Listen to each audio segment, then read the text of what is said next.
ഈ ഒരു വീഡിയോ ഭാഗത്ത് നമ്മൾ നോക്കാനായിട്ട് പോകുന്നത് റേഷൻ കാർഡിലെ അഡ്രസ് ചേഞ്ച് എന്നുള്ള മെനു ഉപയോഗിക്കേണ്ട സന്ദർഭങ്ങൾ ഏതൊക്കെയാണ്, എന്തൊക്കെ കാര്യങ്ങളാണ് നമ്മൾ ശ്രദ്ധിക്കേണ്ടത്, എന്തൊക്കെ ഡോക്യുമെന്റുകളാണ് നമ്മൾ അപ്ലോഡ് ചെയ്ത് കൊടുക്കേണ്ടത് എന്നുള്ളതാണ്. നമ്മുടെ അടുത്ത് കസ്റ്റമർ വന്നിട്ട് പറയാണ് എന്റെ റേഷൻ കാർഡിലെ അഡ്രസ് ഒന്ന് മാറ്റി തരണം എന്ന് പറയുകയാണെങ്കിൽ നമ്മൾ ശ്രദ്ധിക്കേണ്ട കാര്യങ്ങൾ എന്തൊക്കെയാണെന്നുള്ളതാണ് വളരെ വ്യക്തമായിട്ട് ഈ വീഡിയോയിൽ പറയാനായിട്ട് പോകുന്നത്. ഇപ്പൊ ഏത് സർവീസിന് വന്നു കഴിഞ്ഞാൽ നമ്മൾ ചെയ്യേണ്ട ആദ്യത്തെ കാര്യം എന്നുള്ളത് അവർക്ക് ഒരു അക്കൗണ്ട് ക്രിയേറ്റ് ചെയ്യുക എന്നുള്ളതാണ്. അക്കൗണ്ട് ക്രിയേറ്റ് ചെയ്തിട്ടില്ലെങ്കിൽ അക്കൗണ്ട് ക്രിയേറ്റ് ചെയ്യുക എന്നുള്ളതാണ്.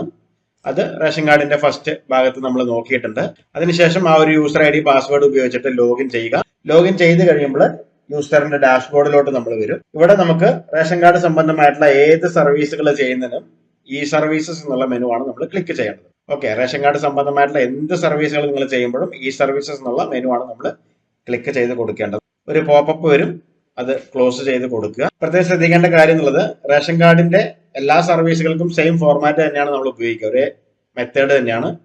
അതുകൊണ്ട് തന്നെയാണ് ഒരു വീഡിയോയിലും കൃത്യമായിട്ട് ആ ഒരു മെത്തേഡ് നിങ്ങൾക്ക് പറഞ്ഞു തന്നിട്ട് പോകുന്നത്. അപ്പൊ നമ്മൾ അഡ്രസ് ചേഞ്ച് ആണ് നോക്കുന്നത്. സോ അഡ്രസ് ചേഞ്ച് എന്നുള്ള ഭാഗത്ത് ക്ലിക്ക് ചെയ്യുക.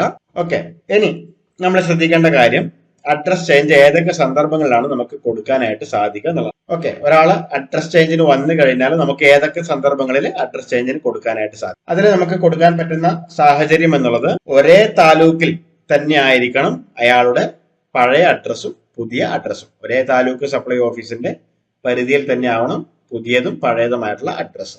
ഇനി എല്ലാ താലൂക്ക് സപ്ലൈ ഓഫീസിന്റെ പരിധി വിട്ട് പോകുന്ന സമയങ്ങളിൽ നമ്മൾ ഒരിക്കലും അഡ്രസ് ആയിരിക്കില്ല കറക്റ്റ് ചെയ്യേണ്ടത്. നമ്മളവിടെ ട്രാൻസ്ഫർ ഓഫ് കാർഡ് കൊടുത്തിട്ടായിരിക്കണം നമ്മൾ അയാളുടെ അഡ്രസ്സിന്റെ മാറ്റം വരുത്തേണ്ടത്. എന്നാൽ ഒരേ താലൂക്ക് സപ്ലൈ ഓഫീസിന്റെ പരിധിയിൽ വരുന്ന സന്ദർഭങ്ങളിൽ മാത്രമാണ് നമുക്ക് ഈ ഒരു അഡ്രസ് ചേഞ്ച് എന്നുള്ള ഓപ്ഷൻ ഉപയോഗിക്കാനായിട്ട് സാധിക്കും. ഫോർ എക്സാമ്പിൾ, തിരുവനന്തപുരം താലൂക്കിലുള്ള താലൂക്ക് സപ്ലൈ ഓഫീസിന്റെ പരിധിയിലുള്ള ഒരു വ്യക്തി, സ്ഥിരമായിട്ടൊരു വീടുണ്ടായിരുന്ന വ്യക്തി, ആ വീട് വിറ്റു മറ്റൊരു സ്ഥലത്തോട്ട്, ആ പോകുന്ന സ്ഥലവും തിരുവനന്തപുരം താലൂക്ക് സപ്ലൈ ഓഫീസിന്റെ പരിധിയിൽ തന്നെയാണ്. അങ്ങനെയുള്ള ഘട്ടങ്ങളിൽ നമുക്ക് ഈ ഒരു ഓപ്ഷൻ ഉപയോഗിക്കാം.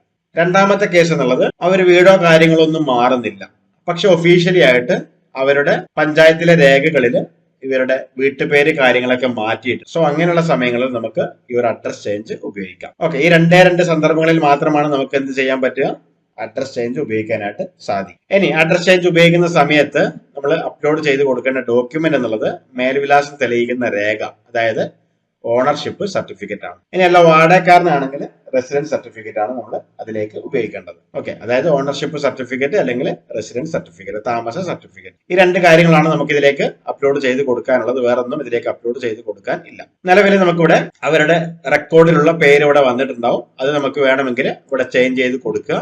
മലയാളത്തിലും ഇംഗ്ലീഷിലും ചേഞ്ച് ചെയ്യാനുള്ള ഓപ്ഷൻ ഉണ്ടാവും. വീട്ട് നമ്പർ കാര്യങ്ങളൊക്കെ മാറിയിട്ടുണ്ടെങ്കിൽ ചേഞ്ച് ചെയ്ത് കൊടുക്കാം. അതുപോലെ തന്നെ വീടിന്റെ ഇലക്ട്രിസിറ്റി നമ്പർ കാര്യങ്ങളൊക്കെ മാറിയിട്ടുണ്ടെങ്കിൽ, കൺസ്യൂമർ നമ്പർ കാര്യങ്ങളും മാറിയിട്ടുണ്ടെങ്കിൽ, അതായത് സ്വാഭാവികമായിട്ടും ഒരു വീട് വിട്ട് മറ്റൊരു വീട്ടിലേക്ക് പോകുമ്പോൾ സ്വാഭാവികമായിട്ടും കൺസ്യൂമർ നമ്പർ മാറും. സോ അങ്ങനെയുള്ള കേസുകളാണെങ്കിൽ അത് കൺസ്യൂമർ നമ്പർ കൂടി നമുക്ക് ഇവിടെ മാറ്റി കൊടുക്കാം.